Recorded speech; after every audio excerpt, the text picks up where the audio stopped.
မင်္ဂလာပါရှင်သင်္ကန်းကျွတ်မြို့နယ်လေထောင်ကန်လမ်းမကြီးအနီးမှာတည်ရှိတဲ့ကန်တော်လန်အယောင်ခလေးနဲ့မိတ်ဆက်ပြပြရစီကျမကတော့အမေရဲ့အင်ရှင်မြမမတ်တော်ဖြစ်ပါတယ်မိုးဘလောက်ပေးရွာအလုံးကျူးစားတဲ့မတ်တော်ပါရှင်အယောင်ခလေးနဲ့မိတ်ဆက်ပြပါမယ်ရှောက်ထားတရက်9လွှာဖြစ်ပါတယ်ရှင်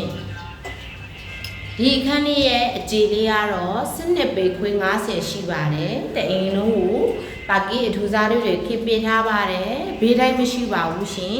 နေရပတ်ပတ်လေးမှာတန်ပန်းပေါက်လေးတွေပဒင်းပေါက်လေးတွေနဲ့လုံလုံချုံချုံဖြစ်အောင်လုပ်ပေးထားပါတယ်မီလူမီဆိုင်အလှပလေးတွေတက်ပေးထားပါတယ်ရှင် BCC ကြပြီးသားပါစာရွက်စာတမ်းအပြည့်စုံစွာနဲ့ရောင်းချပေးပါမယ်သူ့ရဲ့ရောင်းခေါ်ဈေးလေးကတော့1320ညှိနှိုင်းလေးပါရှင်အခန်းအကြေလေးတစ်ခန်းပါပါမယ်အခန်းအတွင်းမှာလေတကားပေါင်းလေးတစ်ချက်ပါပါမယ်ရှင်နောက်ဖက်မိဖို့ခန်းလေးလိုက်ကြည့်ပေးပါနောက်ဖက်မိဖို့ခန်းလေးမှာဆိုလို့ရှိရင်လေကြွေပြားခင်းကြွေပြားကပ်ပေးထားတယ်